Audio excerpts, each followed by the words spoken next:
Hi, I'm Daniel Smith, the Program Manager for the Nutrient Pest Management Program at the University of Wisconsin-Madison Division of Extension. Hello everybody, Rodrigo Werle, Extension Weed Scientist at the University of Wisconsin-Madison. Rodrigo, we're out in front of our 21st Combine today, talking about combine cleaning. We're on a beautiful November day. The Combine has just finished harvesting corn, and we have lots of weed seeds to look at. Yeah, absolutely right, Dan. So I think this is the time of the year that we reflect on, all the weed control successes and potentially failures that we have had. You and I work extensively with growers and their decision influencers around the state on weed management issues. And I think the one issue that keeps popping up is water hemp, right? It's becoming a lot more expensive to control, and even with some of the expensive chemical treatments that we have out there, oftentimes we're not achieving the very high or excellent levels of control that we want to see. And one of the main reasons for that is resistance.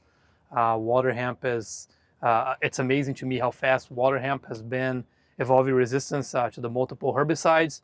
And with all that said, one of the common questions that we get from our growers is, Rodrigo, Dan, what else can we be doing in our operations in order to help fight water hemp and also other tough weeds back, right, Dan? And I think this is why we're here today. So what do you think here, Dan?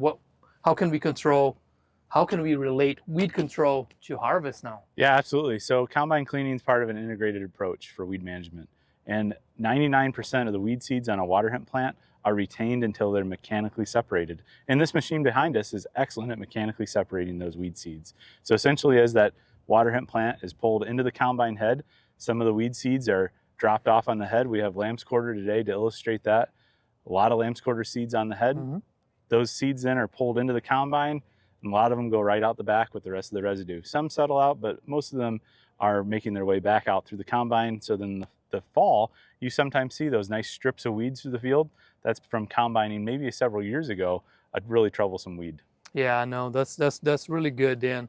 So with that in mind now, knowing that, the combines here are one of the most efficient weed seed dispersal agents out there, as a farmer, what can you do? Yeah, so we can take about 30 minutes to clean a combine. And when we first started doing this, we had some pretty broad recommendations. 30 minutes also got us laughed at a few times. Yeah. It's very realistic though for weed seeds only. If we're doing a non-GMO clean out, if we're doing an identity preserved grain type clean out, then it'd take us a little bit longer, probably a day or two, to really clean all that grain out of the combine to switch to another crop. For weed seeds though, we've learned that there's some target areas. In 2020, Nick Arneson led a study in Wisconsin showing where some of those areas are, and thankful for all the farmers and agronomists that sent in samples so we'd have that data. Essentially, the weed seeds are on the head, in the feeder house, and in the rock trap. About 1% of weed seeds actually make it into the rotor. Once they're in the rotor, they're probably going to stick around for quite a while because they get settled out into one of those mini corners the rotors have. The feeder house is a little tricky if we're not taking off the head. The weed seeds are typically right there in the very front corner where those pieces of metal are welded together in square corners. So that's very good, Dan, because when we started going around, and I remember this vividly, you go around and we would explain all this thing to farmers, consultants, our ag industry. They understood the problem, right? They understood the situation and what you're trying to recommend. But when fall comes, they want to be done harvesting, right? Yeah. So they got to go through, and when we say, hey, you got to stop and clean, in my mind, I say, hey, if I got to stop and clean, it's going to take a full day. But you just shared some exciting news here that we don't need a full day, right? We don't necessarily need a full day. And there are strategic spots here in this combine. And I mean, you and I just got here walking through. We already saw where they are. So a little bit of effort here for a little bit of time can pay dividends long term, right? And is that what you're telling us? Right. So we think about the number of seeds that a water hemp plant can produce, and it's thousands of seeds. Mm-hmm.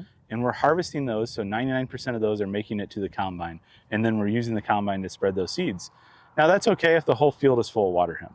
Really nothing we can do, nothing to worry about with the combine. There's other things we need to be focusing our energy on for weed control.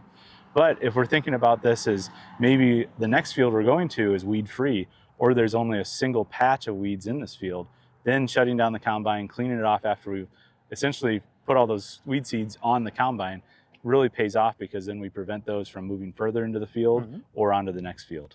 That's really, really good, Dan.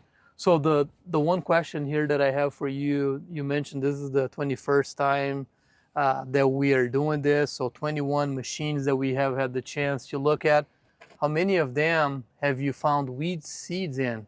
19. 19. Okay, so 19 out of 21. That's a pretty high number. What happened to the other two combines there? I bet our audience is very curious to know what did those farmers do so you couldn't find seeds in them? They bought a new combine. Okay, all right, so brand new combine. Okay. Those are the only two machines we've never seen weed seeds in. We've gone to some very, very clean machines to do these clinics throughout the winter time, and we've still found some weed seeds hanging out in those machines. We've actually found weed seeds growing on the machines. So I've seen Palmer amaranth growing on the corn head. We've seen Amaranthus species growing in the feeder house now on 2 different occasions. We've seen wheat growing near the rotor. So the examples of where some of these hide out and really take off is everywhere on the combine. That's really good. And again, we just got to this combine. This combine just came out of a cornfield.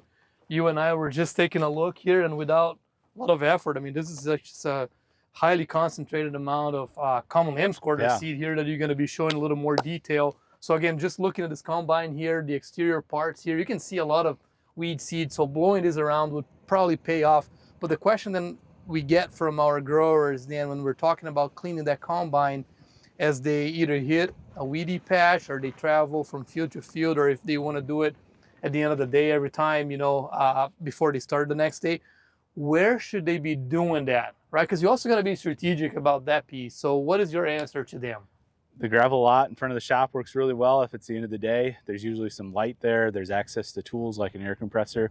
Works out pretty well, and we can control that environment. If it's one patch out in the middle of the field, I'd clean the combine right there in the middle of the field to prevent that patch from growing.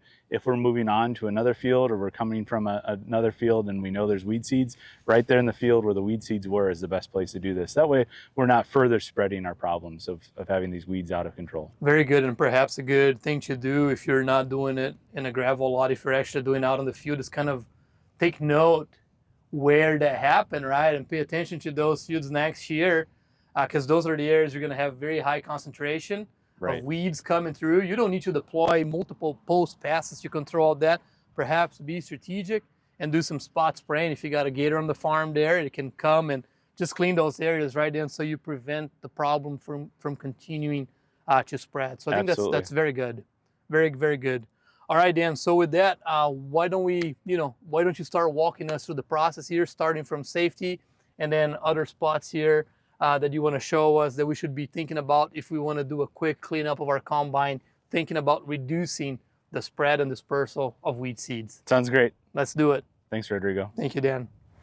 Okay, so before we clean the combine, we really want to take a little bit of time to think about safety of doing this. The combine that we've been in front of has been turned off, the keys have been removed from it, and the head was locked up, so there was no danger of that head falling down on us, and the parking brake was set. Always read, follow, and understand all the instructions that come with the combine and all the cleaning equipment that we're going to be using today and that you'd be using at home. The first step is eye protection. We're going to be kicking up a lot of dust. We want to wear some safety goggles when we clean the combine. We also really want to think about respiratory health. So wearing a full face respirator or a vented mask with an N95 or P100 rating is going to be really important to keep the dust out of our lungs. And then finally, we need to be thinking about ear protection. So we have a couple different options. We have earplugs, and then of course we have ear muffs, and the ratings for noise reduction vary on those, so pick out a good pair. What I have gone to though, after our first combine cleaning clinic, one of the farm staff recommended a full face respirator. And if you're doing a lot of this, you can actually get your glasses built into a full face respirator, and it has the same cartridges on it. So this is kind of nice because this is integrating your goggles and your respiratory protection all in one. Moving on then from that, if we're doing this at night, we want to be really careful as well. So a good flashlight is going to be critical. And then finally, when we first did the video back in 2017, a gas-powered leaf blower was used in that video. Gas is kind of hard to deal with in the combine cab, but most of our cordless tool brands now have a cordless leaf blower. We can keep in the cab of the combine, interchange that with any other tools we might have, and it works really well at cleaning a combine. All right, Dan, thank you so much for the safety tips there. I'm looking at this combine here as a weed scientist. I'm already getting a little anxious, right? And I'm thinking about problems for next year. I'm looking right here in front of me, and then you start, passing your hand there. What are you seeing there? Yeah, there's thousands of lamb's quarter all over this combine. Yeah. It's incredible. And if we would have combined a field with a lot of water hemp, that would be the same as well. We'd have thousands of seeds on the head, in the feeder house, and rock trap. So we made it to that 30-minute cleaning. We've got a relatively simple machine to clean here today. This is very similar for a soybean platform as well. We just blow out the corners, blow out the sickle bar, and we remove the majority of those weed seeds that are hanging out there. Very, very good, Dan. So really, really helpful tips here. Folks that are really worried about their weed management. We discussed, you know, the costs are going high and high and high as far as chemical goes. Investing some time here, right, Dan, in the fall can pay dividends in the year to come. So with all that said, Dan, thank you so much. And why don't you kind of show us here what you do next? Yeah, absolutely.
Rodrigo, how long did that take us? Well, Dan, that took us about a good 30 minutes here, I would say, to do a good job cleaning it. But I think it's absolutely worth it. Just watching the amount of weed seed that we were able to remove, right? And so it kind of pays off, right? And it's not perfect either, right? The viewers at home can still see there's some residue hanging out on the combine. You're not going to get it all off in 30 minutes, but it helps. It helps remove a lot of those weed seeds, the majority of them. It also helps with fire prevention, which is really important when combining too. Yes, and again, thinking long term here, weed management is only getting more complicated, more expensive, right? So this is one of the steps here that we can take. We like to say that controlling weeds, the integrated approach is that multiple little hammer strategy rather than using a single hammer. And this is one of the little hammers, you know, trying to clean your combine as often as possible to reduce the dispersal of weed seeds. And again, we didn't talk much about that, but being strategic about harvest order as well. So altogether adds more complexity to our systems, to our decision, but weed control is becoming very, very complicated. And the more complexity we have, the more successful I think we're likely to be, right, Dan? Absolutely.